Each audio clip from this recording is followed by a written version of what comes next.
may be seated. Good morning, everyone. We'll proceed with our next witness.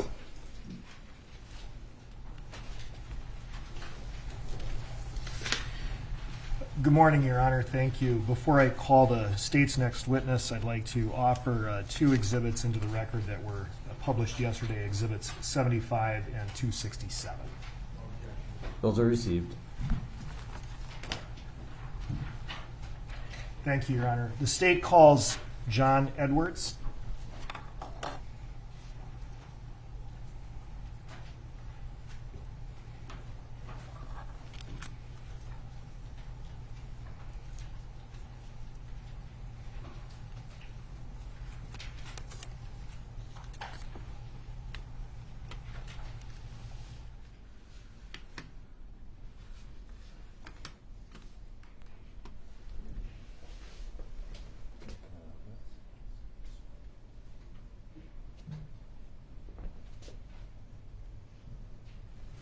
Stand there for a second.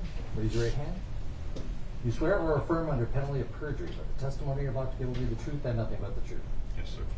Have a seat.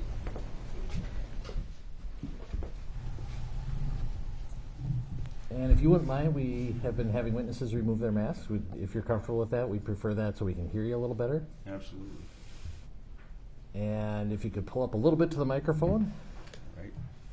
And start by stating your full name, spelling each of your names. My name is John Curtis Edwards, Jon-Curtis-Edwards. Mr. Thank you, Susha. Your Honor.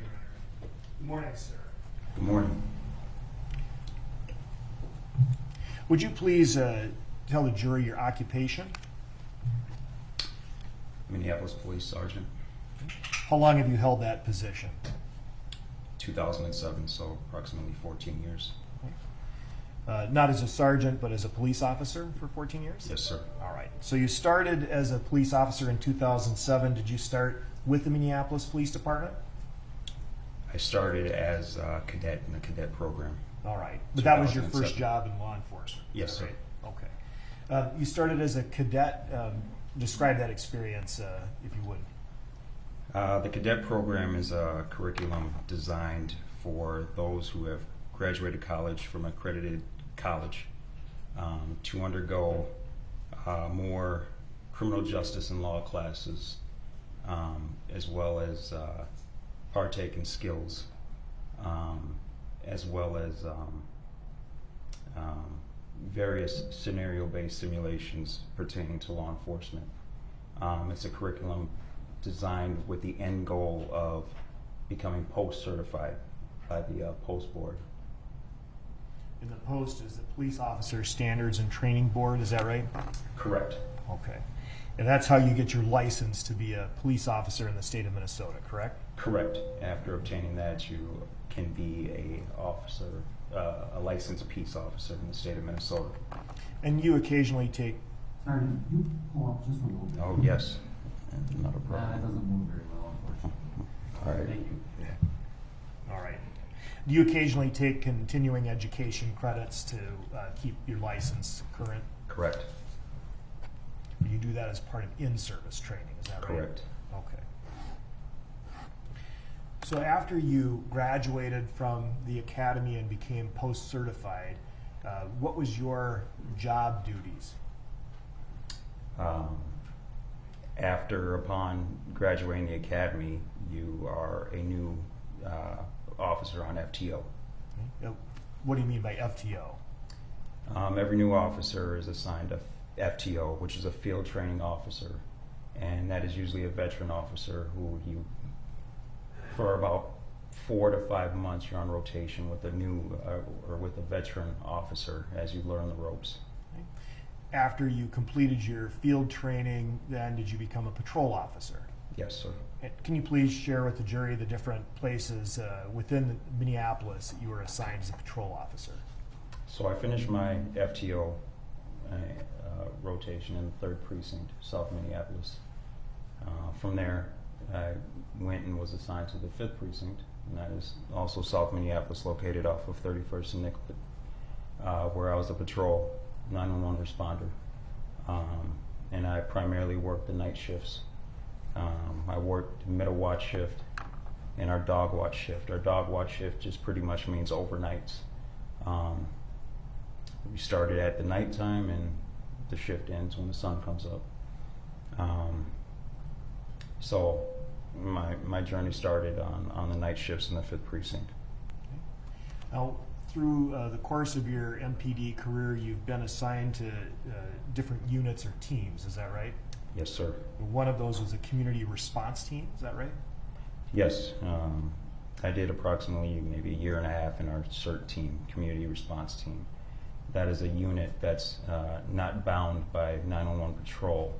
That is a unit that's primarily focused on crime patterns that are happening within that precinct. So we did a lot of burglary suppression, robbery suppression, prostitution, things of that nature that were highly focused on specific crimes in that precinct. You've also been assigned to the community engagement unit, is that right? Yes, sir. And could you describe what that unit is? Let me take some water for this.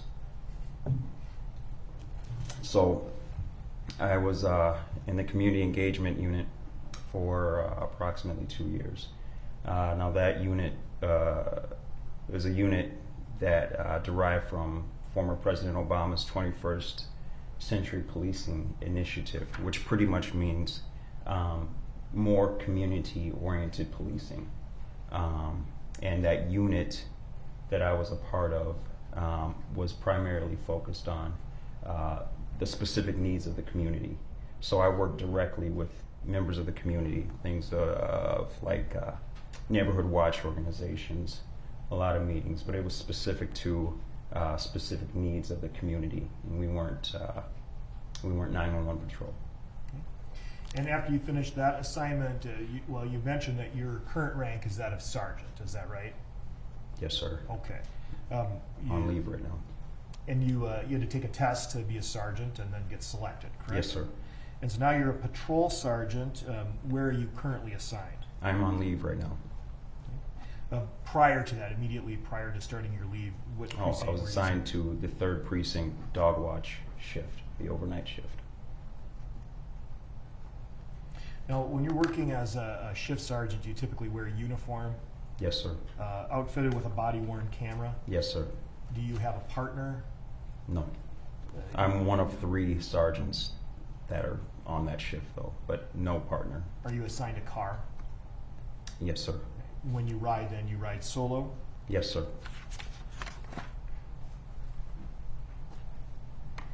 Now, you've, as a Minneapolis police officer, you've signed a certification that you're familiar with various Minneapolis Police Department policies, is that right? Yes, sir. And as part of that, in addition to all of the policies that have been introduced, we're just going to focus on that of critical incident response, all right? Now, when we, looking back to May 2020, you were supervising the dog watch shift. Were you working on May 25, 2020? Yes, sir, I was. Okay. And when do you recall beginning your shift? Like I said, I'm the dog watch shift. Our shift started at 20-30 hours, which is 8:30 p.m. And what's the first thing you do when you start the shift? First thing I do is conduct roll call with my officers.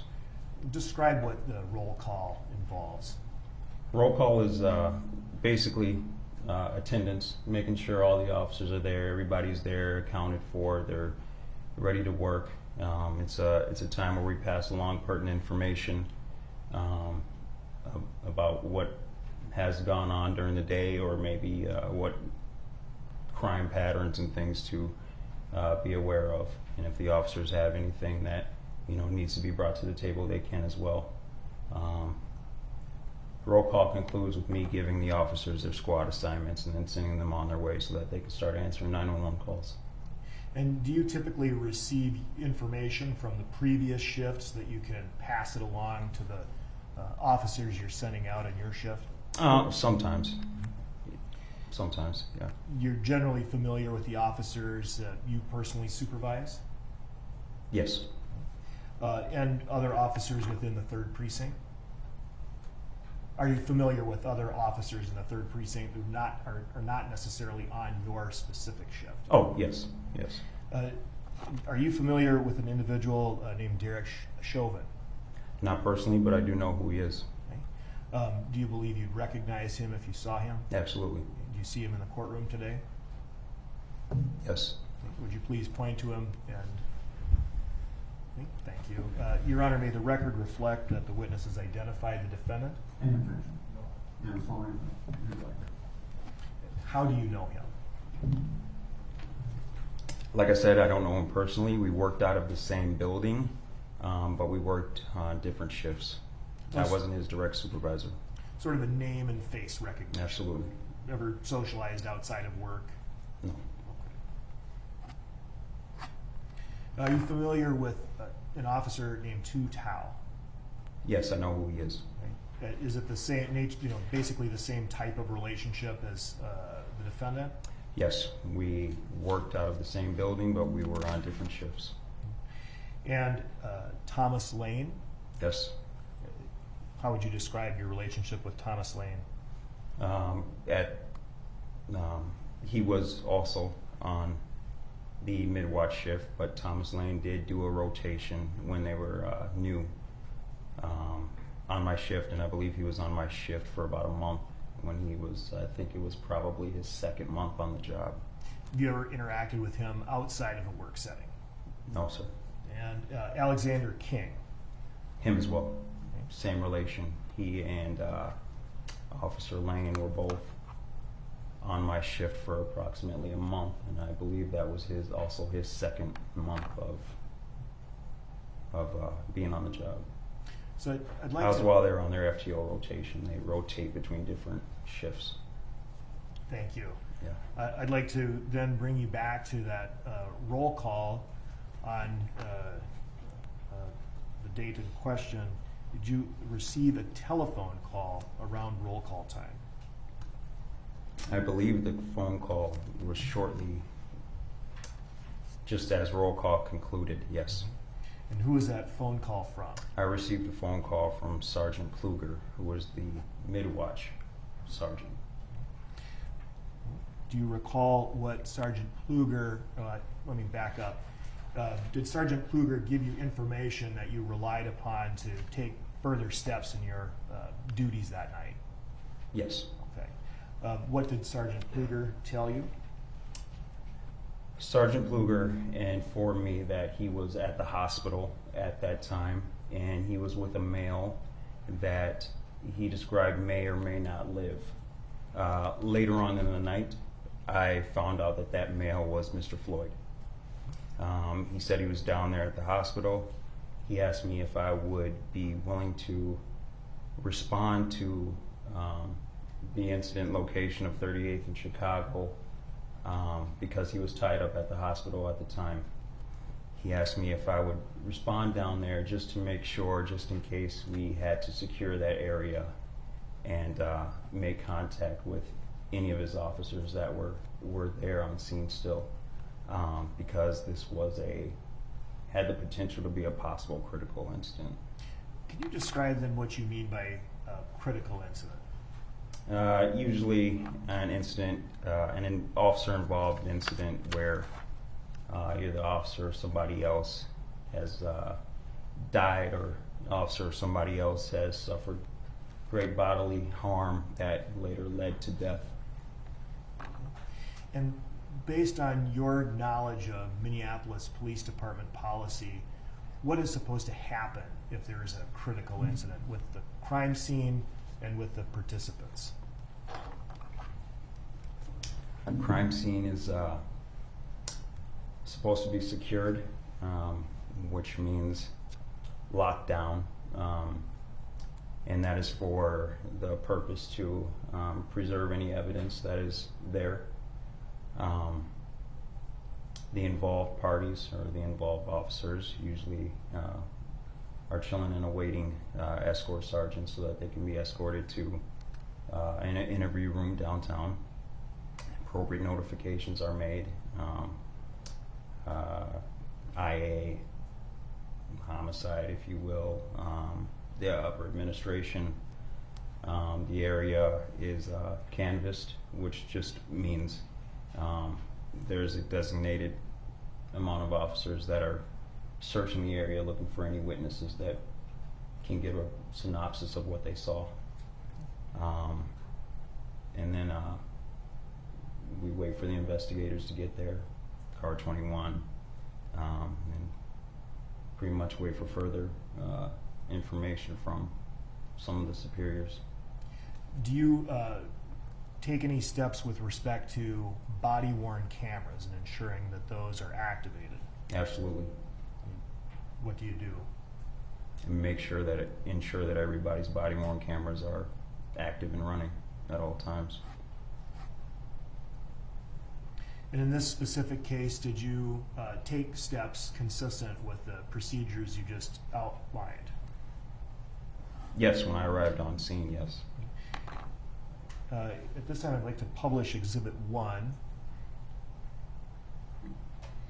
After you got off the phone with Sergeant Kluger, did you go directly to 38th in Chicago?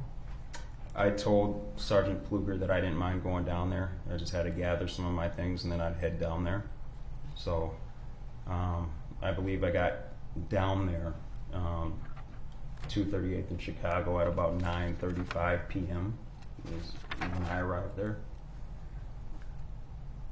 Were you wearing your body-worn camera? Yes. And it was activated? Yes. Can you please describe the scene as you recall it when you arrived?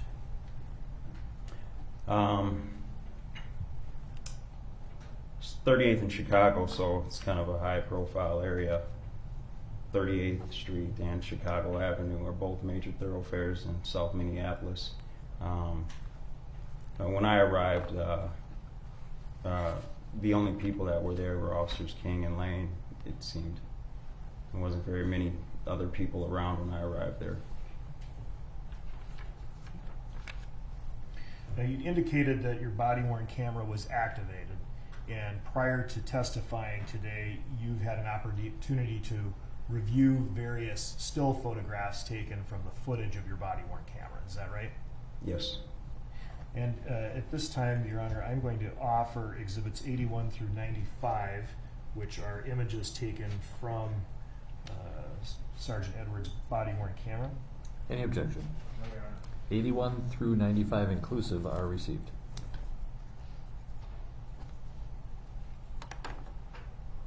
You indicated that Officers King and Lane were at the scene when you arrived. I did.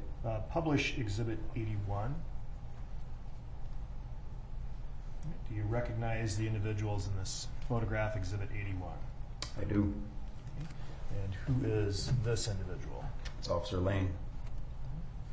And this? It's Officer King. Can you tell the jury what, if any, interaction you had with Officers Lane and King when you arrived? When I arrived there, I was met by Officer King first. First thing I did was I told him, hey, if your body-worn camera is not on, turn it on now. He did. Officer Lane came out of the car several seconds afterwards, told the same thing to him, and he activated his body-worn camera. Right, so Lane was initially sitting in the car. Yes, sir. Do you know what car? His squad car, the one that's pictured right there. Is that 320? Sure. Is that a squad car assigned to that sector within the 3rd Precinct? Yeah, that's a middle watch squad.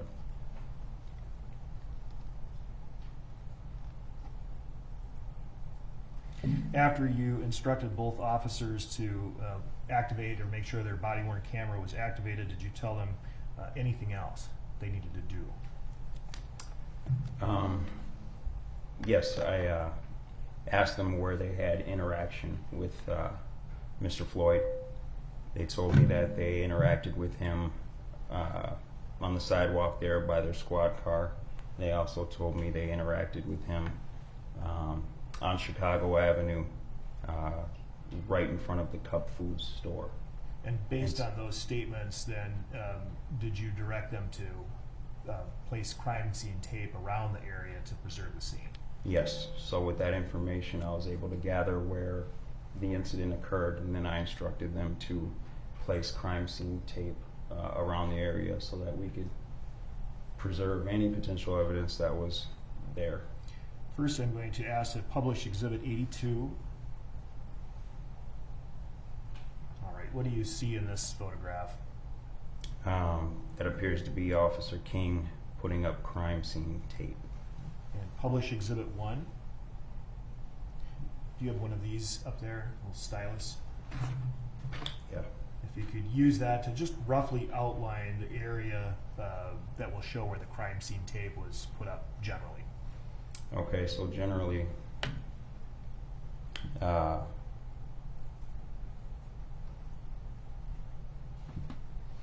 their squad was right here at the time. This is different. Their squad was here. Mr. Floyd's vehicle was right here. I had them encompass this whole area. So crime scene tape was around that whole intersection. It encompassed the entire intersection. At the time you were having them do this, were there any other officers in the area at the time, or was it just King and Lane? At that time, I believe it was myself, King, and Lane, but I had other officers from my shift responding to the area because I knew we were going to probably have to lock down that area. So you asked the other officers to Yes. arrive. That wasn't something that was arranged before. No, And the purpose I of- asked for additional officers. Let's try not to talk over each other. Oh, I'm sorry. No problem. No problem. All right. And that was for the specific purpose of keeping the area secure. Yes, sir. Okay. If you would clear that, Your Honor.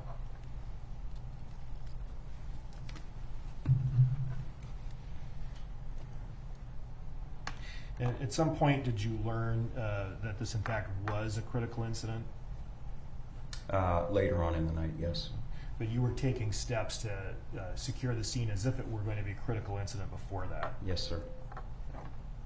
So at this point, did you really know anything about what had happened that caused you to be called out there specifically? No, I didn't know specifics. No, at that point, I had very little specifics. For I example, was waiting for more phone calls from Sergeant Kluger for more direction of what was going on. for example, you didn't know the defendant was involved at that point. Is that right? Correct.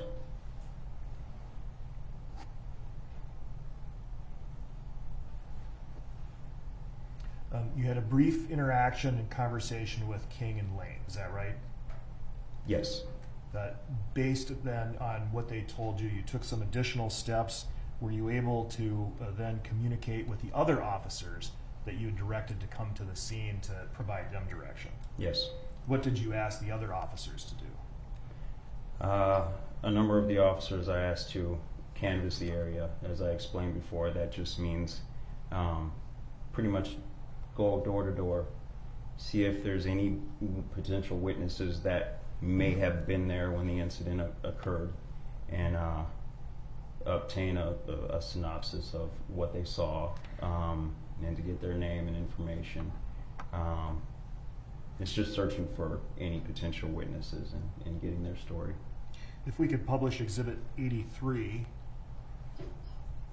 another image from your body-worn camera, you see some of the other officers from your shift who you called to help you with the scene. Yes, sir. I'm going to ask you to just identify some of the folks in the picture. We'll start, of course, here. Who's that? It's Officer Lane, Right. And this individual? Officer Nerling, Okay. And this person? it's Officer Cape, This person? Officer Oaks, And this person? and Officer Areola. And Officer Areola was a fairly new officer at the time? Yes, sir.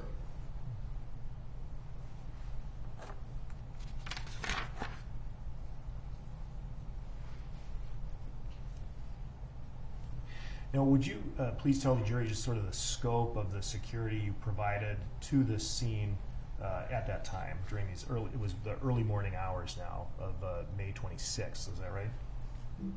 Yes, sir. What did you do?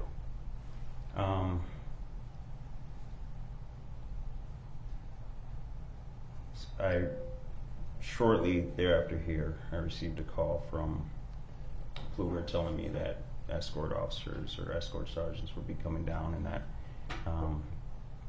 he was still downtown or at the hospital. I had been notified, and appropriate people in administration had been notified, and he just requested that the scene just remained secure. So, in answer to your question, we, my guys and I just remained there for scene security to ensure that no vehicle or pedestrian traffic entered the crime scene and contaminated our scene. You made sure no one came in to that roped off area. Yes. Did you take any steps with respect to the business cup foods? Yes. What did you do? Sergeant Pfluger asked me if I was able to make contact with the manager, and if so, speak with him, which I did. How many officers at any given time were used to secure this scene? I believe that night I only had about maybe 8 to 10 officers on.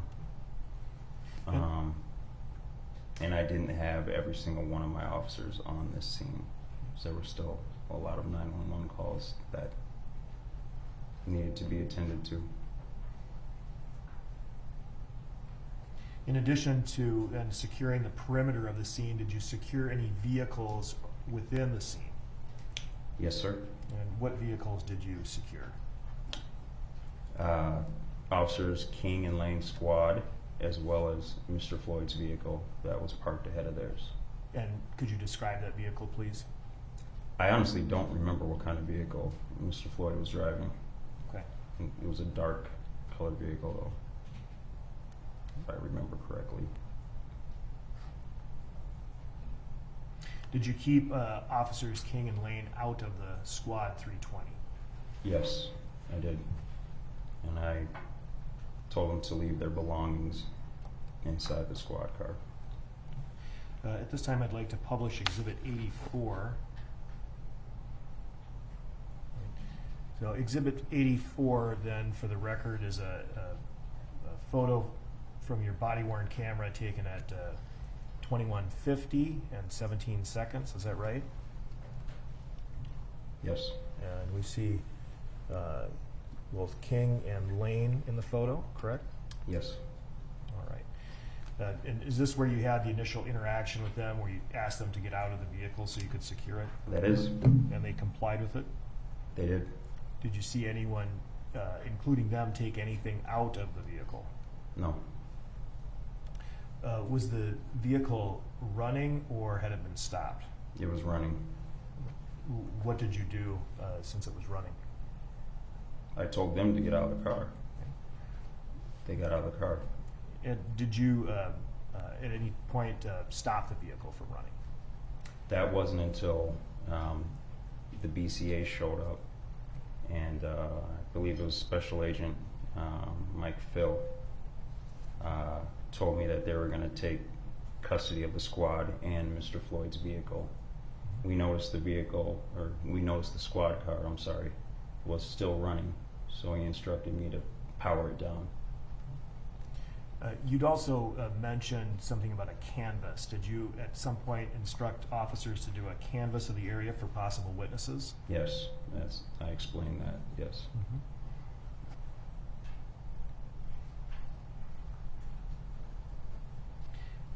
And what, since you didn't know much about what had happened, what were you asking the officers to look for?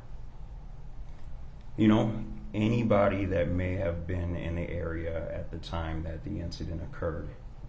We knew that the incident occurred before we got to work, so I guess we were just trying to get lucky. Maybe there was somebody still there that was willing to talk to us, or yeah. Who did you send out to do the canvas? Was it several officers. Did that include Areola and Nerling? Yes, it did. They locate any witnesses who are willing to speak with you? What was that? Did they locate any witnesses who are willing to speak with you? Who are willing to speak with me? Yes. No. Did you at any point interact with an elderly or an older gentleman, I won't say elderly, older gentleman at the scene? Yes. Did he identify himself to you, first or last name? He identified himself to me as Charles. He refused to give me his name, his full name.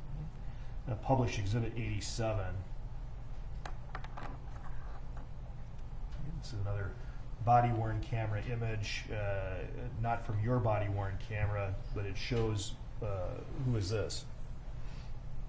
That's me. Okay. And is this Charles? Yes, sir. And this point captures the conversation that you had with him at 22:05 and about 43 seconds. Is that right? Yes, sir. He did not provide any information to you. No, he did not. I explained to him that he'd be very valuable to us if he had something to say or if he saw something, but he told me he refused to say anything and wondered if he was under arrest, and I told him no, and he told me he wanted to leave. And of course, you didn't know whether or not he had spoken with anybody already about this incident. Correct. That was the first time I'd seen him. Did you ask King and Lane to participate in the canvass? No, I don't believe I did. No. What did you ask them to do? I asked them to chill out because later on I knew from Sergeant Kluger that he had a couple of escort sergeants coming down to transport them to interview room 100. Publish Exhibit 85.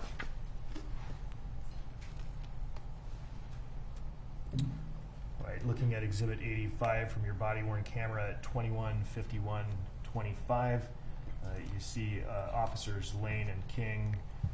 Were they standing where you told them to stand, waiting where you told them to wait? Correct. And at this time, you instructed them to keep their body-worn cameras activated. Is that right? Correct. Do you recall speaking with any other potential witnesses while you were at the scene? No, I don't. Do you recall entering Cup Foods? Yes. Yes. Speak with anybody at Cup Foods? Yes. Like I said before, Sergeant Kluger asked me to see if I could make contact with the manager there at Cup Foods, and I did, and I spoke with him. Publish Exhibit 86. All right, this is an image from your body-worn camera at 21:54:32. Who is that individual? I do not remember his name, but he is the manager there at Cup Foods. And did you learn whether or not he was a witness to the interaction between the police and George Floyd? He said he didn't witness anything. I had a brief conversation with him. Now, when you arrived, you testified that you had taken control of the scene, right? As the sergeant, you were the ranking officer there. Yes, sir. At some point, did another ranking officer arrive at the scene? Yes. Lieutenant Zimmerman from Homicide arrived at the scene shortly after, as well as Sergeant Dale. Publish Exhibit 88. All right. I know that that's a little hard to see, but can you identify the people in this photo? That's myself, and that's Lieutenant Zimmerman. When did he arrive approximately? If you could take the cutout out. When did he arrive approximately? Yes. I couldn't tell you the time he arrived. I can tell you the timestamp that I'm seeing right there. Yeah. 22:06. All right. So that would be 10:06 p.m. So even if not exact arrival time, this is pretty close in time to Lieutenant Zimmerman's first arrival? Yes. when Lieutenant Zimmerman arrived, what happened with the scene? He came and just ensured that we had the scene secure. He came and ensured that we had officers that were canvassing the area for any potential witnesses that were still there.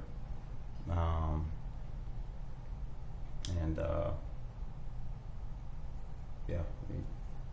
Did you see Lieutenant Zimmerman interact with either the involved officers, Lane or King? I don't recall seeing him interact with Lane or King. Did you Might have. impart to Lieutenant Zimmerman any information that you had, gathered about the scene or potential witnesses to that point?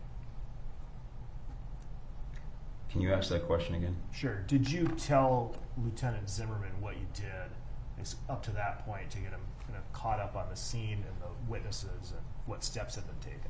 Oh, yes. All right.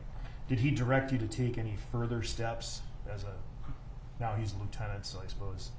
More canvassing of the area, and also he wanted more officers there at the scene.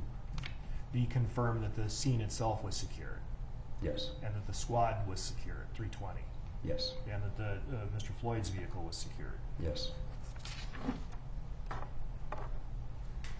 So there was another officer there, a Sergeant Bob Dale. What is Bob Dale assigned to? He was there. He came with Lieutenant Zimmerman. Bob Dale's from homicide, is that right? I believe so. And then with this being a critical incident, this was going to be handed over to the Bureau of Criminal Apprehension, correct? Well, at that point, we still didn't know if this was indeed a critical incident, but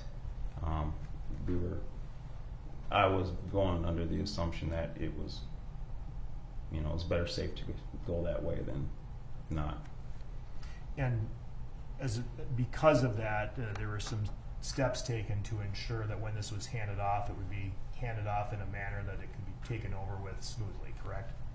Yes. So it was, did either Dale or Zimmerman make a suggestion to you about having a crime scene log? Yes. All right. What did they ask for? They just asked if a crime scene log had been started, and I tasked Officer Areola with that task. Crime scene log is just a log of names of officers and personnel that entered the crime scene. And did you see Officer Areola start compiling a crime scene log? Yes. The published Exhibit 89. Right, you can see this Officer Areola here, Yes. and he appears to be holding something. Is that right? Yes. Is that the crime scene log? I believe so.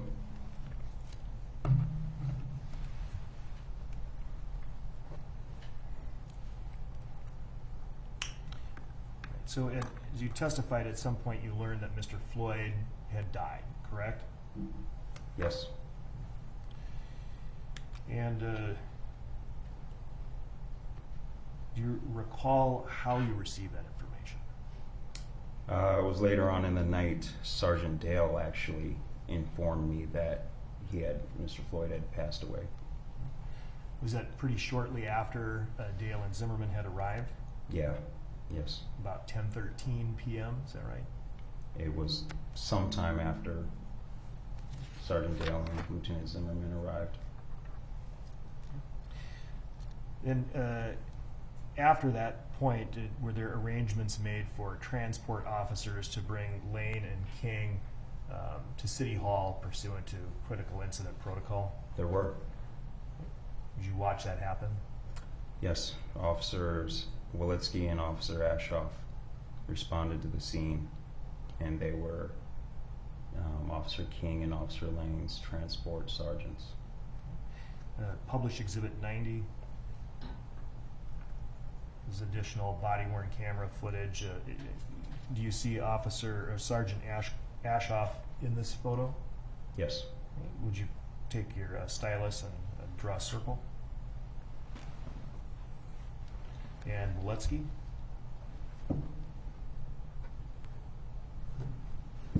I don't see Waletsky in this photo. Was this so according to the timestamp, 22/18/14, is that right? Correct. Okay.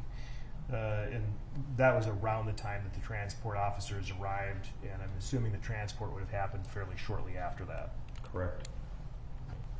And they transported Lane and King to, what is it, room 100 within City Hall? Room 100. And it was about, shortly after that, about 15 minutes or so later, that the BCA took over the scene. Yes, I was notified by Lieutenant Zimmerman that the BCA is on their way and they'll be taking over the scene. So we were requested, me and my guys were requested to just stay put for scene security. Do you recall when the BCA arrived? I don't remember what time they arrived, no. Show you Exhibit 91. Do you remember the name of the agent who was involved? Yes, I believe his name was Special Agent Michael Phil.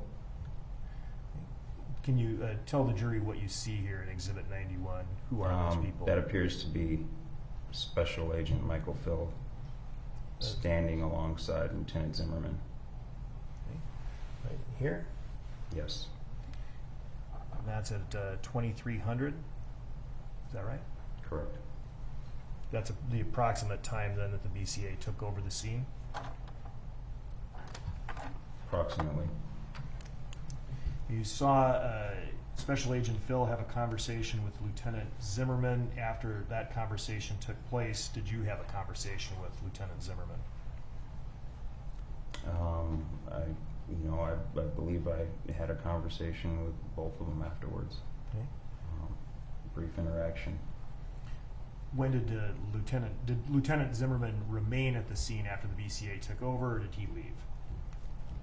Well, he came up to me and just told me pretty much that it's in the BCA's hands now, and they'll be here, and just to ensure that myself and my officers remain on scene for scene security until the BCA tells us they're done with their job and that we can take down the crime scene tape and leave.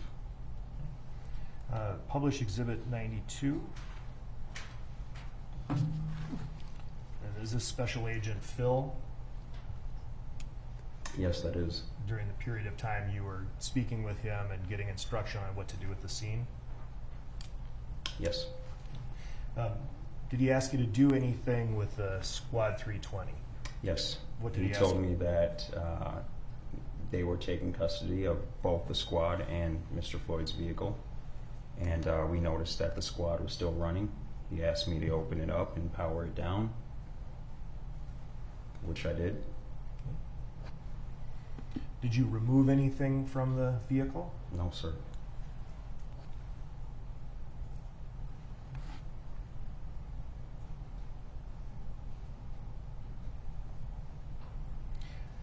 Now, at this point, the BCA has the scene, and you're no longer taking any investigative steps or collecting evidence. Is that right? Correct. But did you make observations of other officers doing those things, watching the BCA, Such as? anything with the vehicle? No. No. I Did you didn't see anybody doing anything with the vehicles. Any other officer, if that's what you're asking. Did you see other officers taking photographs, looking at the vehicle? No, sir. Did you see any forensic scientists or people you recognize to be forensic scientists come onto the scene? Just the team of people that Special Agent Michael Phil had with him. And those There were were the several BCA people there. Those were the folks who were allowed in the scene. Is that right? Yes. At some point, did you watch Mr. Floyd's vehicle be actually towed away by the BCA? Yes. Ultimately, Special Agent here had both the squad car as well as Mr. Floyd's vehicle towed from the scene. And you watched them do that? Yes, I was still on scene then. Publish Exhibit 94. Right, is this an image of the BCA towing away Squad 320? Yes. And they'd already towed the SUV at this point, is that right? I believe so. Can you tell the jury then what you did with the scene after the vehicles were towed away? After the BCA had the vehicles towed away,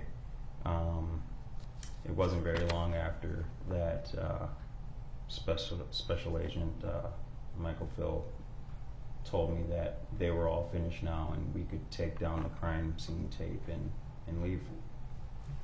Did you do so? Yes, sir. Publish Exhibit 95.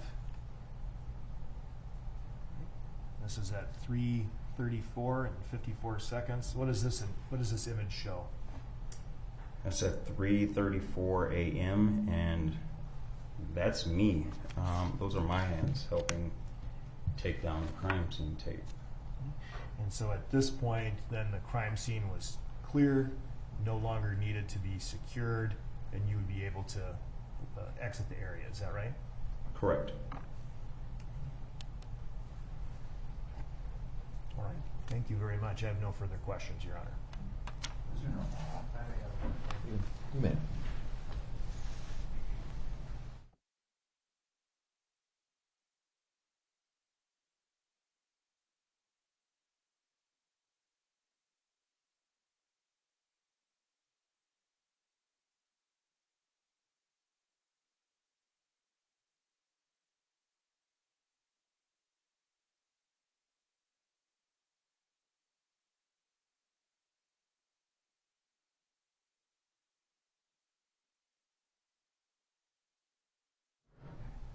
I have no questions for the jury.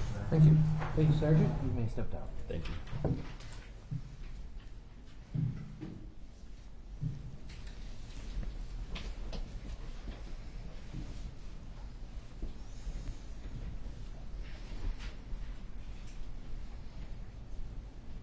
right.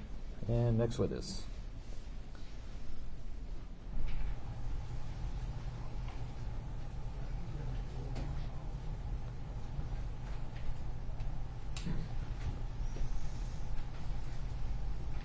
Your Honor, the state will call Lieutenant Zimmerman to the stand.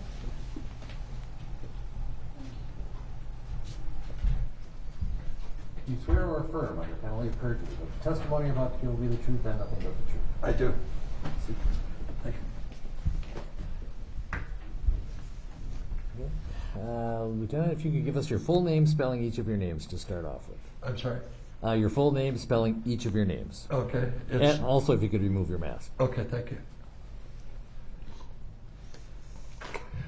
It's Richard Zimmerman, R-I-C-H-A-R-D, and then Zimmerman, Z-I-M-M-E-R-M-A-N. Mr. Friend. Thank you. Can you please tell the jurors what you do for a living? I'm a police officer with Minneapolis Police Department. How long have you been a police officer? Since June 3rd of 1981. And all that with Minneapolis? No, the first 4 years, from 81 to 85, I worked for the Fillmore County Sheriff's Department in southeast Minnesota. What did you do there? I was a patrol deputy responding to 911 calls. And so then it was, 1985 that you started with Minneapolis? Yes, I had the weekend off and started in Minneapolis in June 5th of 1985. And are you a licensed peace officer in the state of Minnesota? Yes, I am. When did you first obtain your license? I'm sorry? When did you first obtain your license? June 3rd of 1981. And as a police officer, having that license, are you required to do certain things to maintain that license? Yes. What kinds of things do you have to do? We have to do continuing ed, like any other professional license, and we have to do 40 hours of different education professional education in a certain time period. I'm not sure if it's 1 or 2 years. And if you don't, somebody's going to let you know, right? Yes, they will. And so, since 1981, have you done all that's been required to maintain your license? Yes, I have.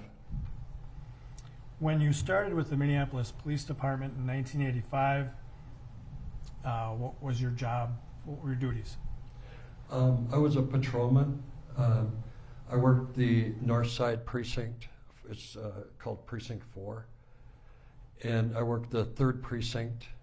It's called Precinct 3, of course. And then my permanent assignment was the 5th Precinct, which is like Franklin, Nicollet, Hennepin Avenue, Lake Street. So when you're working as a patrol officer, what kind of things do you do? Yeah, well, we respond to 911 calls. We, deter crime, or try to deter crime, I should say. Yeah, that's kind of what we do. Traffic control, that kind of thing. You're out on the streets every day, Yes. or at least every day you work, right? Yes. And so then, did your job duties change eventually? Yes, in 1990, crack became really prevalent in the late 80s, and so I joined the crack team in the 5th Precinct, where there were 4 officers and a sergeant, and we would do search warrants, looking for drugs, that kind of thing. And so what year was that? I'm sorry. Pardon me? What year was that? 1990 to 1993. And what did you do then in 1993? I took the sergeant's exam and passed it, and was assigned to the adult sex crimes unit. And so what does it mean to be promoted to sergeant? Well, you take a series of tests, and once you're promoted, you express your interest as patrol or investigations. And so I talked to the lieutenant in charge of the sex crimes unit and expressed my interest. So you mentioned having to take an exam, Yes. just like sitting down and, like we do in school, taking an exam. Yeah, it was a written exam, and once you pass that phase, then you would take an oral exam, and then you were given your scores. And so you became a sergeant. Did some supervisory responsibilities come with that? Yes. Can you just describe for the jurors, like, what kinds of responsibilities a sergeant takes on? Yeah, well, as a investigative sergeant, you're assigned a case to follow up with the victims, and you do search warrants. And when you're doing search warrants, you have officers that assist you. So you'll assign them duties that, such as, assisting with the search warrant. And also have responsibilities to make sure the officers underneath you are properly trained? Yes, absolutely. Yeah. And, when I would do search warrants, I would explain to the officers that we don't want anyone to get hurt, either the officers or the subjects. And so, just continuing with your history, then you went into the sex crimes unit as a sergeant, and subsequent to that, did your responsibilities change? Yes. Can you tell the jurors about that?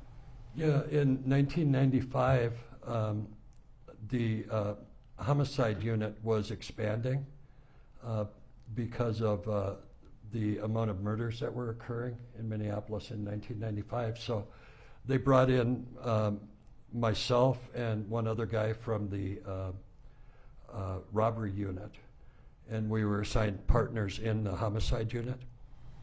And which unit do you currently work in? 1995. No, which unit do you currently work in? Oh, yes, I'm sorry. The homicide unit. So from 1995 to today, you've been in the homicide unit? Yes. And did you, at some time during that period, receive another promotion? Yes. Tell the jurors about that, please. Yeah, in 2007, I took a lieutenant's exam, or 2006. I took the lieutenant's exam, and that's a series of, again, written tests and oral. If you pass that phase, then you go on to the oral interview phase, and you're notified of your results. And so you were promoted to lieutenant? Yes, I was. So how did that change your responsibilities and your job duties?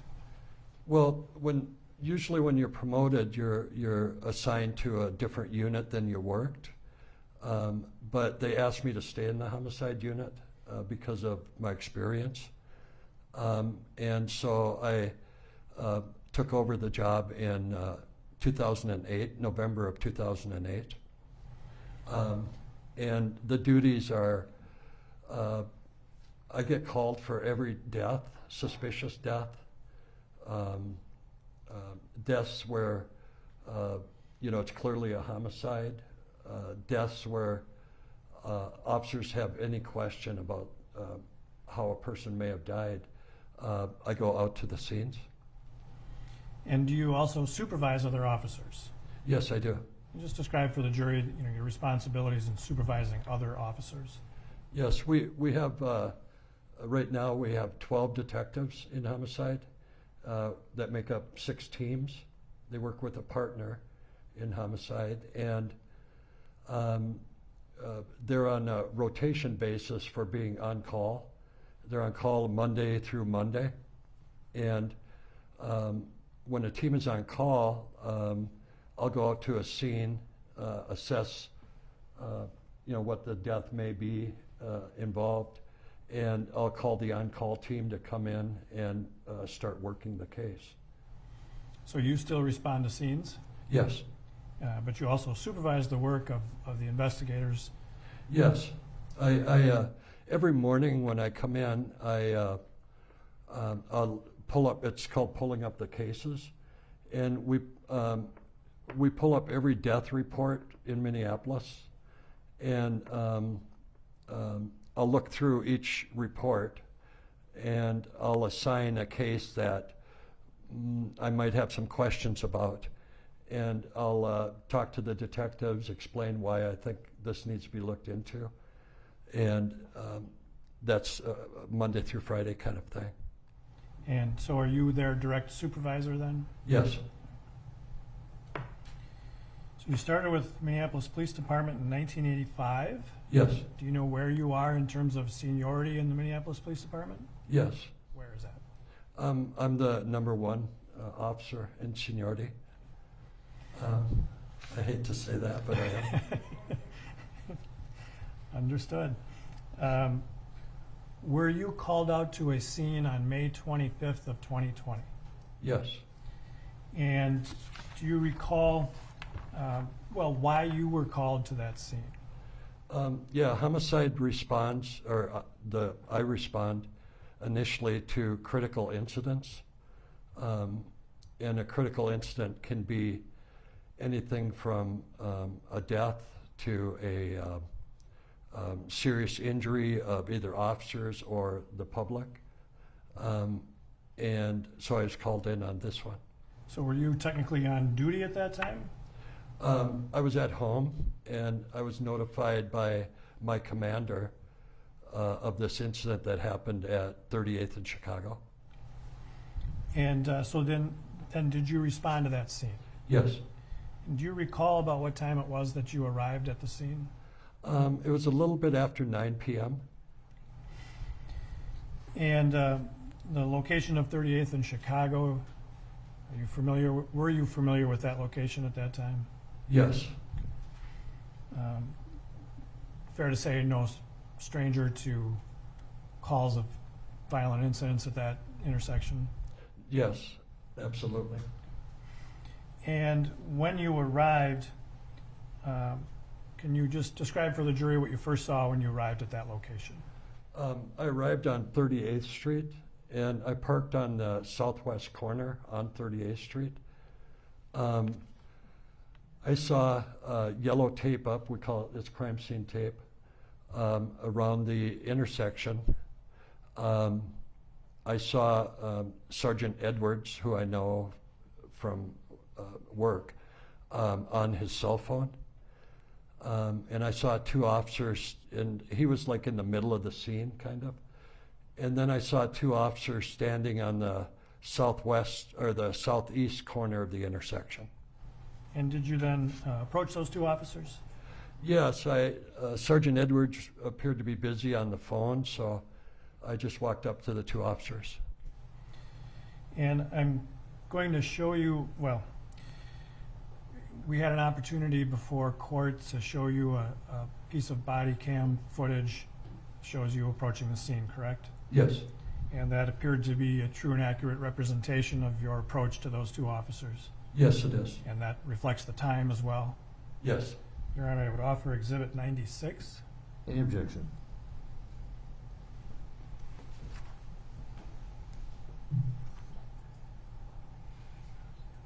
No objection. 96 is received. Then we'll publish 96.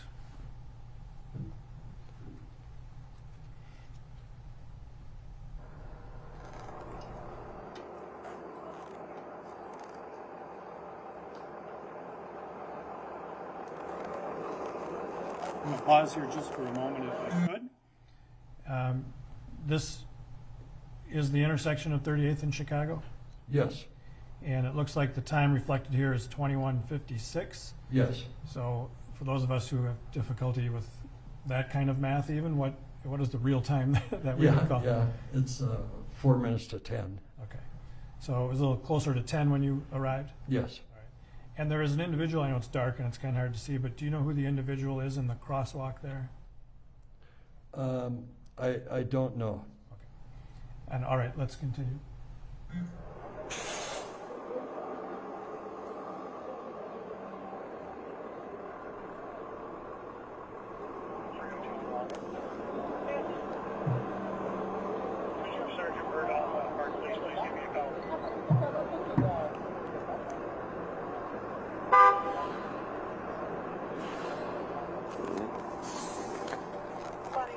Comes the rain. Yeah.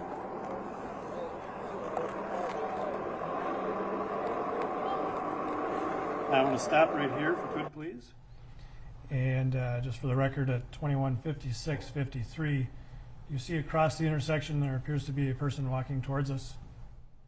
Yes. And do you know who that is? That would be me. All right. And we'll continue, please. Get in.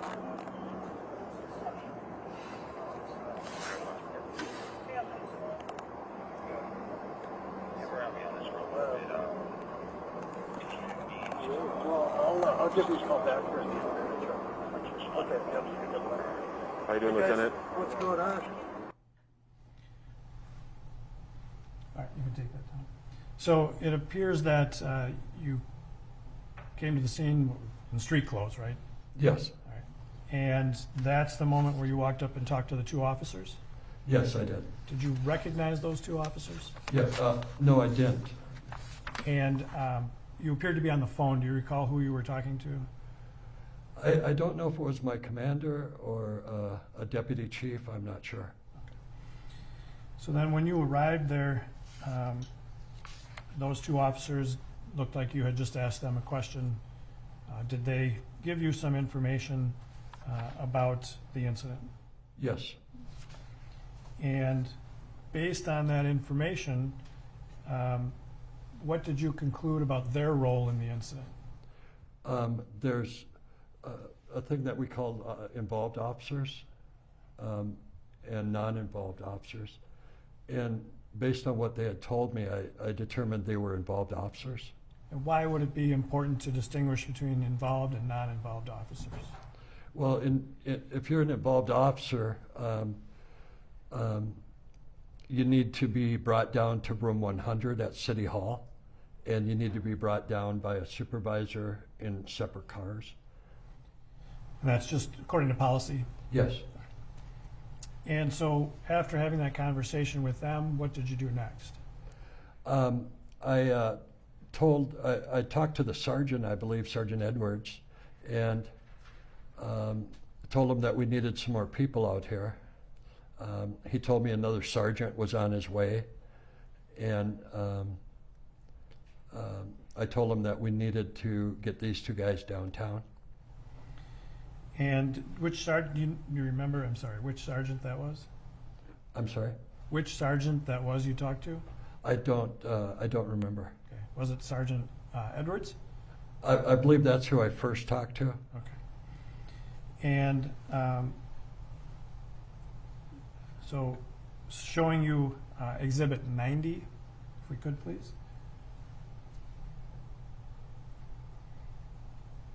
And this is a photograph for the record of 2218. This is you speaking on the phone at that time, correct? Yes. All right. And so here you're still dealing with things at the scene, is that right? Yes. All right. And so we can take that down, I guess, thanks.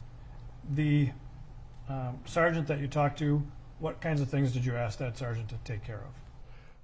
I asked the patrol sergeant to arrange to have the two involved officers brought down to room 100, and that we needed some more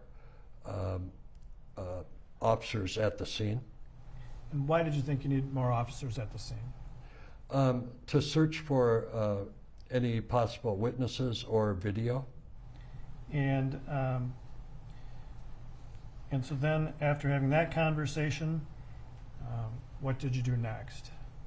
I had called in two of the sergeants from homicide, the on-call team, to assist me.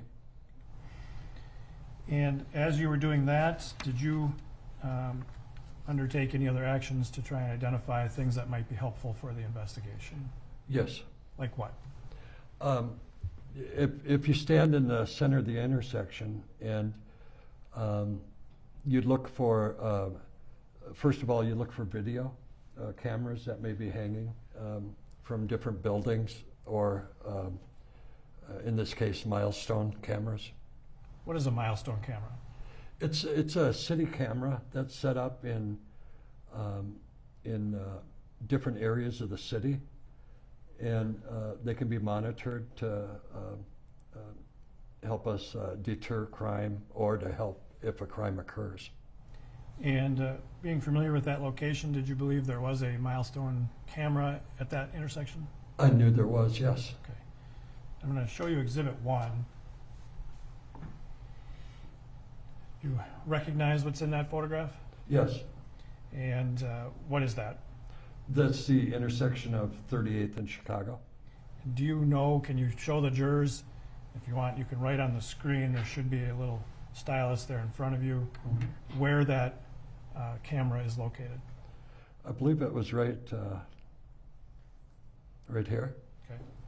And how is it mounted, or where is it mounted? You know, I'm not sure if it's on a light pole or under a light pole, but it's mounted up high. Some kind of pole there. Right. Okay. In fact, sometimes we call them pole cameras for Yeah. the obvious reason. Yes, the older guys do that. Older guys and me, is what you mean. When you were at the scene, did you learn more about the condition of Mr. Floyd, the subject? I did. Do you recall when, in your time there, you learned about that? It was after Sergeant Dale arrived. And so, Sergeant Dale, one of the sergeants you called in to assist? Yes, Sergeant Bob Dale is one of the homicide teams that I called in. And so this was after you had arranged the transport officers? Yes. And what did you learn about his condition? That Mr. Floyd had died. And were some decisions made about what would become of this investigation based on information? Yes. And what was decided? That the BCA would be in charge of the investigation, the State Bureau of Criminal Apprehension. And when that decision is made, what's the role of Minneapolis police at that scene? Well, first, it's to support the BCA investigative team with whatever they might need that night. And also it's to secure any witnesses that we may find to see if they would be willing to talk to the BCA. Also, it's when you're at a scene, trying to locate any video cameras again and filling in the BCA agents that arrive. And in fact, at some point, did BCA agents arrive? Yes. And when they arrive, just describe a little bit for the jury what the process is and upon their arrival. Yeah, the BCA agent generally or specifically in this case? Just generally. Yeah. When the BCA arrives, they'll come up to you for a briefing, and you tell them what you have at the scene, or what you've learned, and where people are at. You know, like in this case, the officers were brought to room 100, that kind of thing. And then you tell them, or you ask them what help they might need. And then specifically, did something like that happen here in this case? Yes. All right. And I'm going to show you Exhibit 91 on the screen, please. And do you recognize what's depicted in this photograph? Yes. And again, this is the intersection of 38th and Chicago? Yeah, that would be me in the center of the shot, talking with a BCA agent. And this is starting that process of turning the scene over to them? Right, yeah. So the time here shows 2300, about 11 p.m.? Yes. And so then, did you in fact turn this scene over to the BCA? Yes, I did. And that shortly thereafter concluded your involvement with the scene? Yes.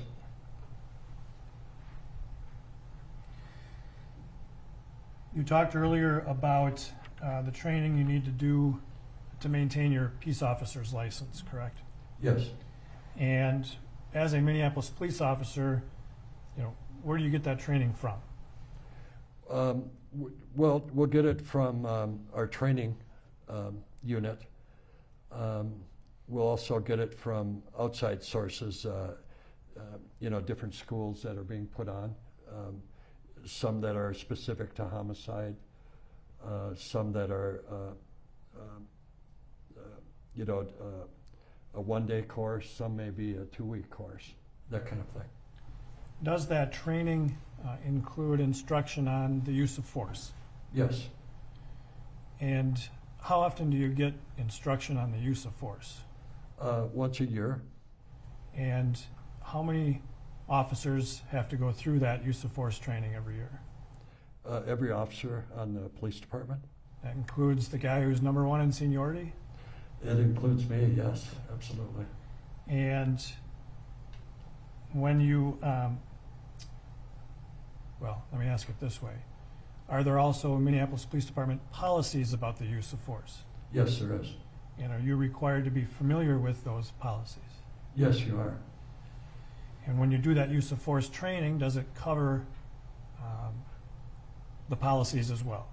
Yes. Do you also do some physical activity, taking people down and rolling around? Yes, we have a mat that we use at our SOC center, and it's like a huge wrestling mat. And are you familiar with the use of force continuum? Yes. Is that part of the Minneapolis Police Department use of force policy? Yes, it is. Can you just describe in general what that means to the jurors? Yeah, so basically the use of force continuum is guidelines, or it's policy actually, that we have to follow. And it's when, for instance, when you arrive at a scene, no matter what the scene, the first level, the lowest level, would be just your presence at a scene in uniform. The next step up may be your verbal skills that you've learned to help diffuse a situation or learn information about whatever the situation is. The next step would be like a soft technique, escorting the person by their arm, that type of thing. The next level would be a hard technique. That's where you would use your, you maybe have to use your mace or handcuffs, that kind of thing. And finally, the top level on the continuum is deadly force. And so those levels change, how, under what, or for what reasons might that change? Yeah, well, if you're, say you arrive at a scene and somebody's pointing a gun at you or shooting at you, of course you go to the top level, and that's how they may change. So it's relative to the threat. Right, yes. And are there different kinds of force that officers can use? Yes. And have you ever, in all the years you've been working for the Minneapolis Police Department, been trained to kneel on the neck of someone who is handcuffed behind their back in a prone position? No, I haven't. Is that, if that were done, would that be considered force? Absolutely. What level of force might that be? That would be the top tier, the deadly force. Why? Because of the fact that if your knee is on a person's neck, that can kill him. And in your training with the Minneapolis Police Department over the years, have you received training on restraining people? Yes. Including the use of handcuffs? Yes. And when you are handcuffing somebody, when you handcuff them, what is your responsibility as an officer with regard to that person? Well, could I give you an example? Okay. Well, let me ask you this again. If you, as an officer, according to the training, you handcuff somebody behind the back, what's your responsibility with regard to that person from that moment on? That person is yours. He's your responsibility. His safety is your responsibility. His well-being is your responsibility. Once you handcuff somebody, does that affect the amount of force that you should consider using? Absolutely. How so? Once a person is cuffed, the threat level goes down all the way, to they're cuffed. How can they really hurt you, Well, certainly there could be circumstances when a cuffed person could still be combative. Oh, absolutely, yeah. But you getting injured is way down. What do you mean by that? Well, if you're, you could have some guy try to kick you or something, but you can move out of the way. That person is handcuffed, and they, the threat level is just not there. So by handcuffing somebody, you've taken away some of their ability to harm you. Absolutely. And if somebody who is handcuffed becomes less combative, does that change the amount of force that an officer is to use under policy? Yes. How so? Well, if they become less combative, you may just have them sit down on a curb, or the idea is to calm the person down, and If they are not a threat to you at that point, you try to, you know, to help them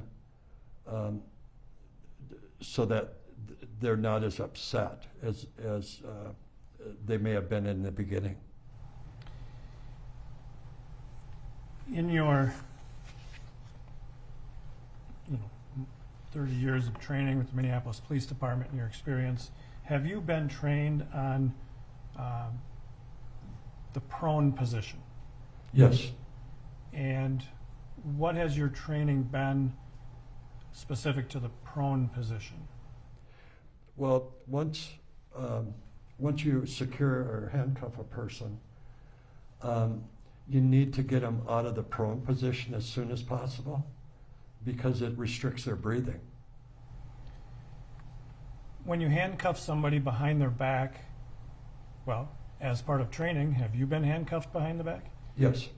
And have you been trained on what happens to individuals when they're handcuffed behind the back? Yes. So when somebody is handcuffed behind their back, how does it affect them physically?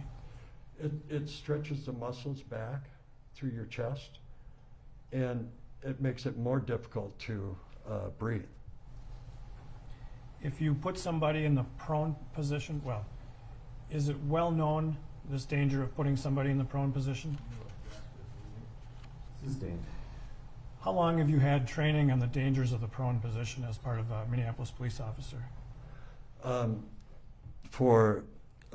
Since 1985.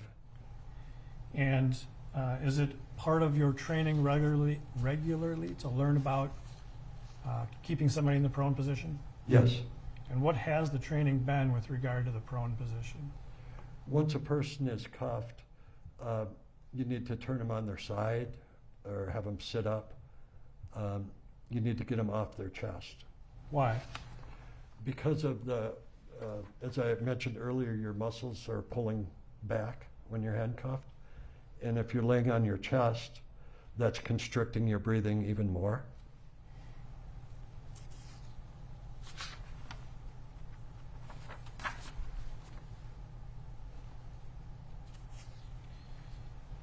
In your training as a Minneapolis police officer, are you provided with training on medical intervention? Yes. I assume you're not, taught to be paramedics, but you receive some level of training. Yeah, we're first responders, I think, is what our category would be. Does that include doing what we think of as CPR, chest compressions? Yes. And how often is that part of your training? CPR, it's like every other year or so. And as part of your training within the Minneapolis Police Department policies, is there an obligation to provide medical intervention when necessary? Absolutely. What is the general teaching that you get with regard to medical intervention? Well, again, it's been that you need to provide medical care for the person that is in distress. And would that be true even if you've called an ambulance to come to the scene? Yeah, absolutely. The ambulance will get there in whatever amount of time, and in that time period, you need to provide medical assistance before they arrive.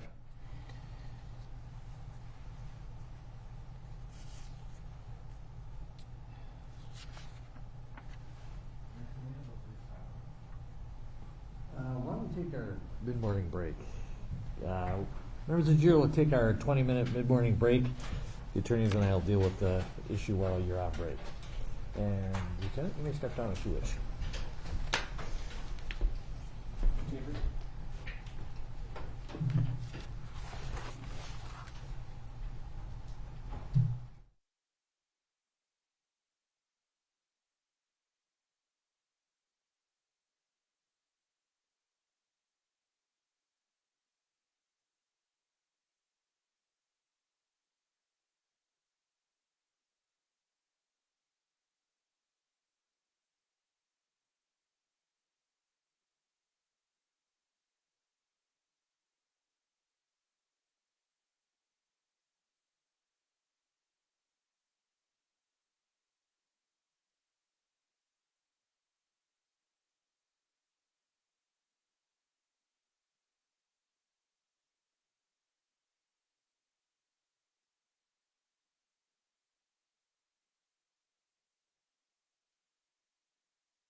Just a reminder, you're still under oath. Yes, sir. Thank you, Your Honor.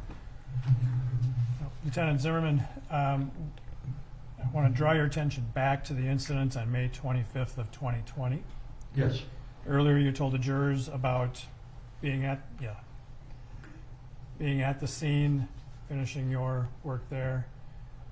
The next day, did you have an opportunity to review some video of that incident? Yes. And do you recall what that video, where you saw it? Yes. And was it we've been calling the Darnella Frazier video? Yes. Did you watch that video in its entirety? Yes, I did. And since then, have you had an opportunity to watch other video of the incident? Yes. And specifically, have you watched body-worn camera video of the incident from the involved officers? Yes. And based on that and your years of training and experience with the Minneapolis Police Department, you saw then Officer Chauvin with his knee on Mr. Floyd's neck, correct? Yes. Would you call what you saw there a use of force? Yes. And did that use of force continue until the ambulance arrived? Yes, it did. Was there any change in the level of force being used until the ambulance arrived? No. And what do you think about that use of force during that time period? I'm sorry? What do you think about that use of force during that time period? You're a little vague. Could you limit it to the time frame? Right. Okay. So, based on your review of the body-worn camera videos of the incident, Yes. and directing your attention to that moment when Mr. Floyd is placed on the ground, Yes. what is your view of that use of force during that time period? Totally unnecessary. What do you mean? Well, first of all, pulling him down to the ground, face down, and putting your knee on the neck for that amount of time is just uncalled for. I saw no reason why the officers felt they were in danger, if that's what they felt. And that's what they would have to feel to be able to use that kind of force. So, in your opinion, should that restraint have stopped once he was handcuffed and prone on the ground? Absolutely. And I should add to that question then also that it appeared he had stopped resisting. I'm sorry? And it appeared that he had stopped putting up any resistance. Absolutely, I would stop. I have nothing further, Your Honor. Mr. Nelson.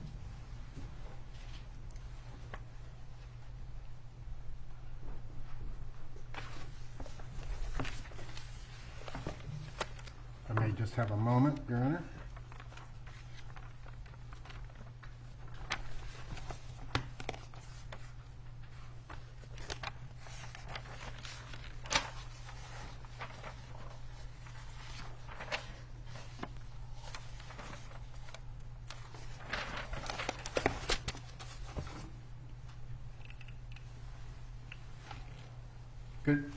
Good morning, Lieutenant Zimmerman. Good morning. Thank you for being here today. You're welcome. So you testified that you have been a Minneapolis police officer since June 5th, 1985, correct? 1985, yes. And prior to that, you were with another agency? Yes. And when you initially came on to the Minneapolis Police Department, you were a patrol officer, correct? Yes. And you were a patrol officer from 1985 to approximately 1993 when you took the sergeant's exam and were promoted. Yes. And so it's fair to say that since 1993, so 27, 28 years, you've not been on patrol in the city of Minneapolis. Correct. Your assignments have been investigative in nature, correct? Yes. And generally speaking, an investigative role is more of a follow-up type role, right? Yes. So an incident occurs on the street, it gets assigned to a detective, and then your job is to investigate the circumstances of that incident, right? Yes. And so it's fair to say that since 1993, you've not, other than perhaps for ceremonial reasons, you've not worn a uniform on a daily basis. Well, I don't know if I would call it ceremonial. Well, I had to wear a uniform. You have to wear a uniform from time to time, but your daily role is as a clothed police officer, correct? Yes. And you're not out patrolling the streets, making arrests, things of that nature. No. All right. And it's fair to say then that your experience with the use of force of late has been primarily through training. Through what? Your training. Yes. All right. Meaning you're not out actively, other than perhaps arresting a homicide suspect, you're not out actively patrolling and arresting people for less serious offenses. No. Right. And so you describe the use of force continuum as including mere presence being a type of the use of force, right? Yes. And so when you arrive on scene as a lieutenant in the homicide unit, that is a use of force, right? If people know I'm a lieutenant, yes. Or if they know you're a police officer, perhaps. Right. And then you described like soft techniques like escort holds, things of that nature, right? Yes. And I'm assuming that in the last, since 1993, and you were promoted to sergeant, you've handcuffed some people in that time frame. I have. Right. When's the last time you got in a physical fight with a person? About in 2018. Okay, so it's been a couple of years since you've been in a physical fight with a person? Yes. All right. And so you would agree that the use of force as an investigator is, or the higher levels of force as an investigator, is less likely than a patrol officer? I'm sorry, I don't understand your question. I'll rephrase it. The frequency with which you have to use higher levels of force as an investigator doesn't happen all that often, right? Correct. And so your experience generally as a use of force or involving the use of force is primarily in this annual what's called defensive tactics training, right? Yes. And the defensive tactics training is one of the requirements you need to use or to complete in order to maintain your license as a police officer, right? Yes. And you would agree that, or I'm presuming that since 1985 until the present day, tactics have changed as a police officer. Some tactics have changed, yes. Right. And it's fair to say that you are not a trainer in the Minneapolis Police Academy relevant to the use of force, correct? That's correct, yes. You do not teach other police officers defensive tactics. No, I don't. You would agree, however, that roughly 10 years ago, the Minneapolis Police Department kind of moved away from trying to hit people to control them and started using body weight to try to control people. I don't think I would agree with that. Okay, so you think that, I mean, within the arsenal, so to speak, of a police officer, it's as common to punch or strike someone in the use of force as it is to just use what are called takedown moves or body weight pins? Yes. Okay, and that's been throughout your entirety of your career? Yes. Okay, and so, and you're basing that again on your experience as just going through the defensive tactics requirements. Right. All right. And again, as a lieutenant and the #1 senior officer in the Minneapolis Police Department, I'm presuming that your understanding of the use of force involves the Minneapolis Police Department policies on the use of force, right? Yes. And the Minneapolis Police Department policies are designed, at least based on your understanding, to address the legal requirements for the use of force. Yes. And so there are factors, correct, to determine whether or not a use of force is proportional, reasonable, things of that nature, right? Correct. And what we look at in any particular case is the totality of the circumstances. Agreed? Yes. So there's lots of different information that a police officer has to use in order to determine the level of force to be used under which circumstances. Yes. Agreed? Yes. Now, in terms of the Minneapolis Police Department, are you familiar with the Minneapolis Police Department's critical thinking or critical decision-making model? Yes. And you would agree, I'm assuming again, based on a long career, that an officer is constantly taking in new information, and that information will affect the decisions he or she makes, right? That's correct. And would you also agree that the training that you received initially as a police officer is probably a lot different than the academy now? Yes. Obviously, the available tools that officers have are a lot different today than they were in 85, 90, 95. Yes. Body cameras, they didn't exist when you first became a police officer. That's correct. Tasers were not a thing either, right? No. You carried a gun and some handcuffs and kind of old school cop, right? Yes. Now, in terms of the decision making of a police officer, would you agree that there are certain pieces of information that officer has that affect his or her decisions on the use of force? Yes.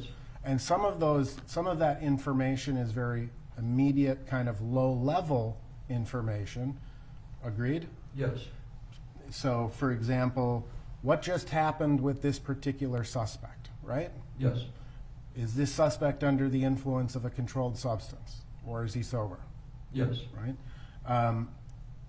What are you looking at in that moment through your own eyes, right? Yes. That's the officer's experience in any situation, right? Right. You look at other things that may be hazards or threats in the immediate vicinity, correct? Yes. So you're going to assess, are there people watching? Are there people videotaping? Are those people happy or angry, etc., right? Yes. You're going to look at what we would refer to as scene security, right? Yes. You have a responsibility as a police officer for your partners who may be close to you, right? Yes. You have a responsibility as a police officer for all of the people in the immediate area, right? Yes. And so scene security is kind of trying to keep it as tight as possible and keep everybody in the area safe. Agreed? That's correct. Everybody. In turn, you were asked a series of questions about your an officer's medical responsibilities. I'm sorry? I said, you were asked a series of questions about your medical training and an officer's medical, what they're supposed to do. Right, yeah. Yeah. Yeah. And even in the assessment of a medical emergency, there are many factors that come into that assessment, correct? Yes. To your knowledge, Minneapolis police officers they're trained medically at a fairly low level. They're not paramedics, doctors, etc. That's correct. You're a first responder. Yes. Basically, you're taught how to apply tourniquets, patches for gunshots, stop bleeding, basic CPR, and resuscitative efforts, right? That's correct. A police officer's job primarily is to keep the scene safe. Agreed? I'm sorry? A police officer's responsibility is to keep the scene secure and safe. Agreed? Yes. Minneapolis police policy requires the involvement of a higher level of medical intervention if the circumstances dictate, correct? Yes. And an officer is required, if someone is having a medical emergency, to take what steps are they're able to reasonably in the moment, right? Yes. And that would include potentially calling EMS. That's correct. But then, so you've got all of these immediate factors, right, that come into play. But then you can kind of widen that lens a little bit, and there are some other factors that come into play in terms of the use of force, again, based on your training and experience. Yes. Such as, what do we know about the location generally, right? Yes. Is this a field in the middle of the woods, or is this a higher crime area, right? Yes. An officer is evaluating that as a process, as a part of the process involving the use of force. Agreed? Yes. You look at other things such as tactical advantages or disadvantages. Agreed? Yes. So if you are not able to get what's called concealment or cover, that becomes a question, right? In what? Well, in a use of force, you're examining the surrounding area, right? To see if something happens, can I conceal and cover, right? Yes. You also, in addition to the scene security, you need to deal with securing the scene, which is different than scene security. Agreed? Yes.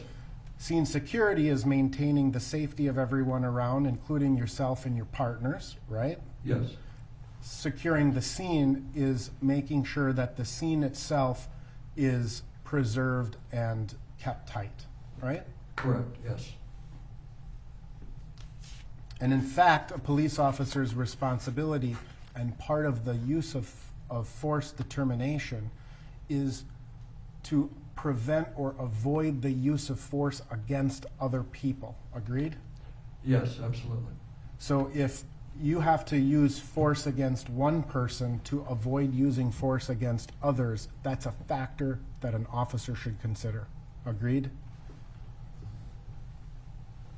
I don't know if I would agree with that. Okay. Again, within the training department, those people who are, it's their jobs to do that. They may be better to answer those questions? Yes. All right. And then even from there, you can widen the lens even further, and an officer will look at his training, right? Yes. What he is trained to do or not to do, right? Yes. He will look and take into experience, or he or she will take into account his or her own experience from their past career. Agreed? Yes. So things like fighting with someone, and what's the probability or possibility that that person is going to continue fighting with you in the future, right? Even after you have them subdued. I don't know. I don't think I can agree to that totally, but Okay. I understand what you're saying. There are circumstances where after a person is rendered unconscious, and then you perform, you revive that person, that they are more combative than they were initially. Agreed? Oh, yes. Yeah. And again, in terms of your own past experience, an officer's own past experiences, they're taking that into consideration as well. Sure. Now, you testified that you were never, you have never been trained as a Minneapolis police officer to use a knee on the neck of a suspect. That's correct.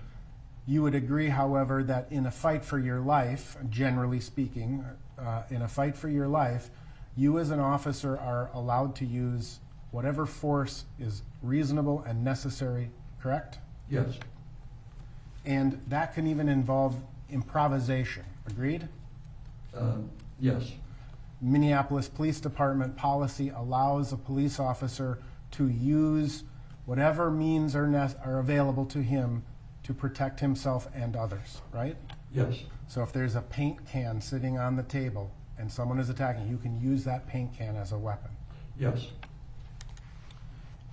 And in fact, you have been trained in the prone handcuffing techniques, correct? Yes, And it's your testimony that Minneapolis Police Department has never, ever trained anyone to put their knee across the shoulder and to the base of the neck, I didn't say that. okay?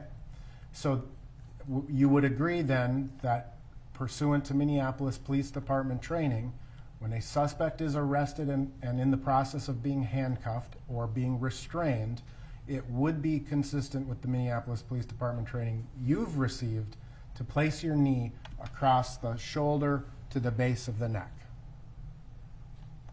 I don't know if I've, part of your question was handcuffing, and we've certainly been trained to put the knee on the shoulder, but I don't know about just restraining a person. I don't recall being trained in that, but. Okay. Again, possible based on the circumstances. Sure. Right? And when an officer is restraining a person and has called for EMS, have you heard the term that we're holding this person for EMS? Yes, Okay. And essentially that means you want to keep them in that position until EMS arrives because they're more capable to deal with whatever this situation is. Agreed? no, I don't think I would agree with that. Okay. How would you describe the term hold for EMS? Hold for EMS is that you are holding him for EMS or her. And sometimes people are held for EMS in a restrained position. Agreed? Yes, sometimes, yeah. Now, you also testified that once a person is handcuffed, the threat, I think you said, is gone. It's at the lowest threat level, right? Yes, that's correct. Now, that obviously, a person who's handcuffed can still pose a threat, right? I suppose they could, yeah. So an officer who is even though he has someone handcuffed, that person could continue to kick the officer. Yeah, I suppose, yeah. That person could continue to thrash his body around. Agreed? Sure. And part of the reason police officers restrain people is for that person's own safety. Agreed? Absolutely, yeah. Now, it also presumes that the handcuffs were placed on correctly, right? Yes. Sometimes in a struggle or an attempt to handcuff someone, handcuffs aren't placed on properly and they can pop open or be too big for a suspect, right? Yeah, I don't know if I've ever seen them too big, you know, for a suspect. Sometimes they're too tight. Okay. But if sometimes in the process of handcuffing someone, one handcuff goes on, thereby giving the suspect a potential weapon if he were to break free, right? Yes. Or she, for that matter. yes, And officers have been attacked with their own handcuffs, in your experience, right? oh yeah, yes, So you would agree that the use of force is a dynamic series of decision-making based on a lot of different information. absolutely. And it's based upon a lot of information that is not necessarily captured on a body camera. Agreed? Yes, that's correct. The body camera is only so effective to show what the body camera sees and not what the officer sees. That's correct.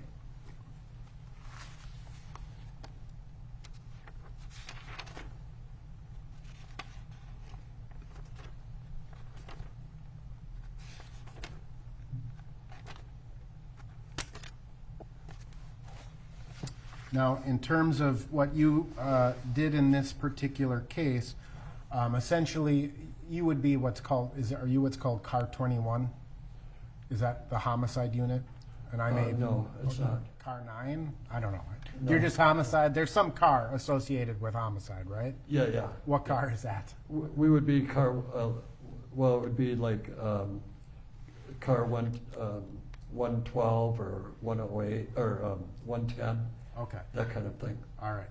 So you got called, or you were made aware of this incident back on May 25th of 2020. You understood it to be a critical incident, correct? Yes.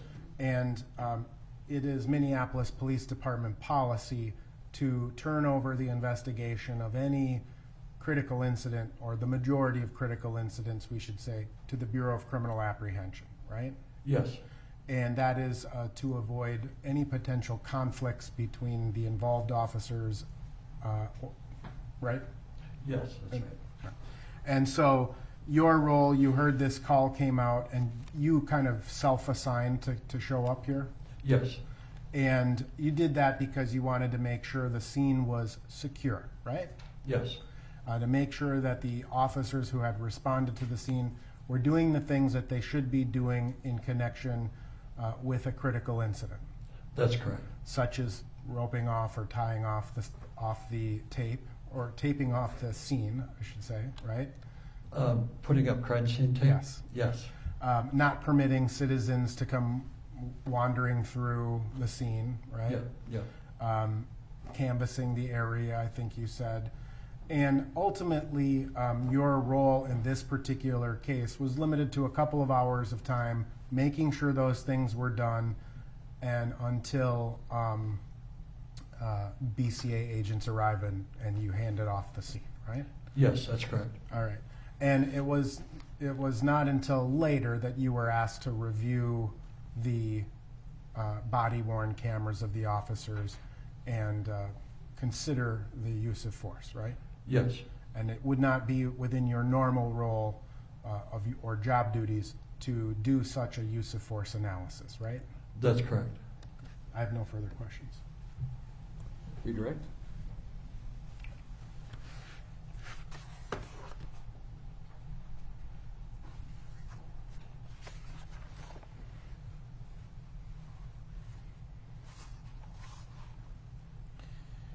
Lieutenant Zimmerman, you had the opportunity to review the body-worn cameras from Yes. officers involved. Yes. Did that also capture the bystanders on the sidewalk during the incident? Yes. Was there something about that group of bystanders that in your assessment was sort of, an uncontrollable threat to the officers at the scene? No. Would there be a way, or, well, I mean, I ask it this way. Would there be other ways for officers to deal with bystanders? Yes. And could that include calling for backup? Yes. Would the presence of multiple officers at a scene be a relevant fact for an officer to consider when using an amount of force on a handcuffed and restrained subject? No, it shouldn't be. Well, but if there's some concern about the crowd, would it be relevant that there were other officers already at the scene? Oh, I see. Yeah, no, it doesn't matter, the crowd, as long as they're not attacking you. The crowd really shouldn't have an effect on your actions.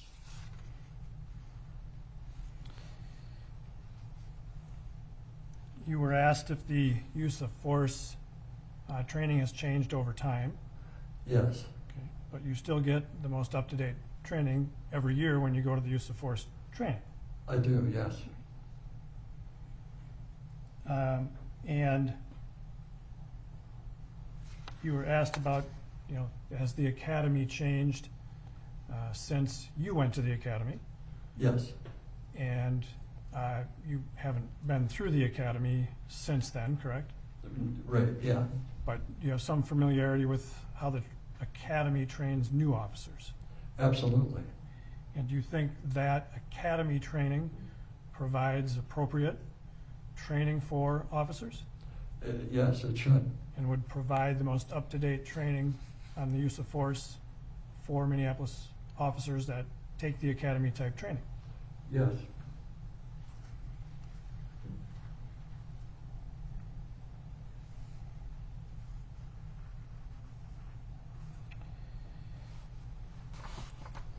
You were asked if you are a trainer, and you are not a use of force trainer. That's correct. You are a student of Yes. use of force. And, but it's your testimony that based on all the training you go through every year, it's well known that the prone position is dangerous. Absolutely, yes. Doesn't take a trainer to be able to say that. You've learned it. Yes, And that's been something that's been trained repeatedly. absolutely. That hasn't changed.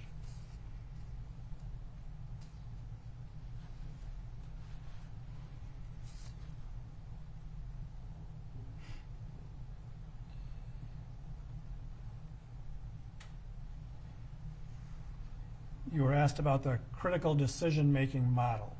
Yes, Familiar with that from your training? yes, And part of that is continually reassessing the need for force.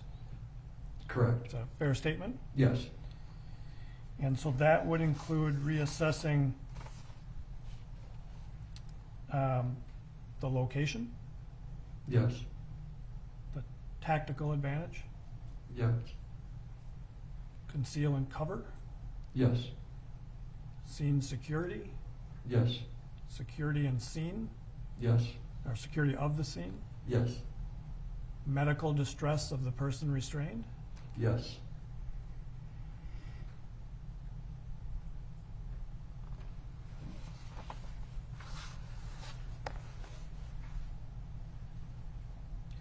When you watched the body camera videos, did those videos capture those types of circumstances relative to the restraint of Mr. Floyd? yes, And you were able to assess those things in telling the jury what you thought earlier about the restraint of Mr. Floyd?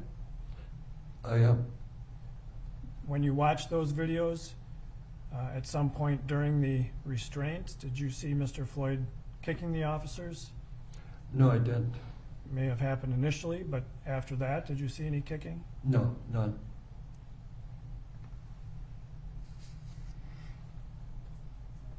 Defense counsel asked you about the concept of holding for EMS. Yes, So sometimes it's necessary to keep the person there so they can receive medical treatment. that's correct. Does holding for EMS excuse an officer from providing medical attention that they've been trained to provide? No, it doesn't.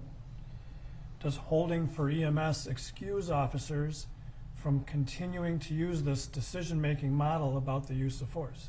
No, it doesn't. Does holding for EMS excuse officers from using other resources like other officers at the scene to No. deal?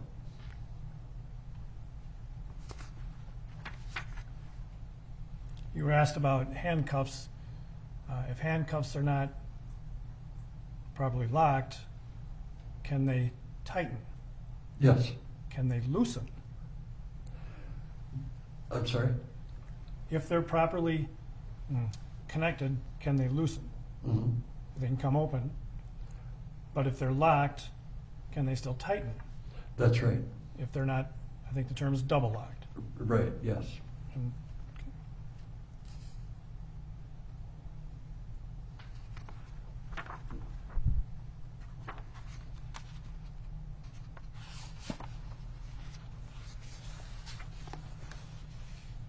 based on your review of the body cams, did you see any need for Officer Chauvin to improvise by putting his knee on Mr. Floyd for 9 minutes and 29 seconds?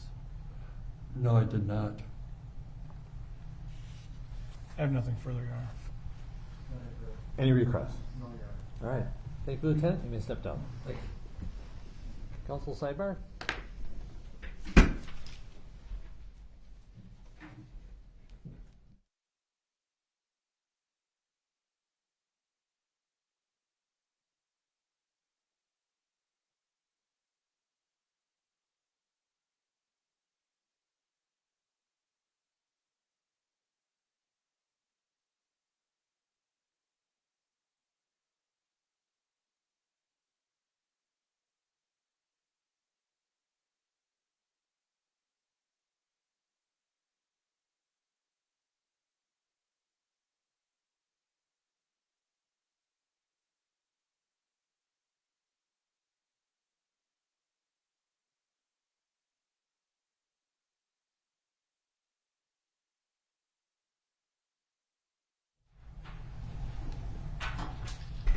Right.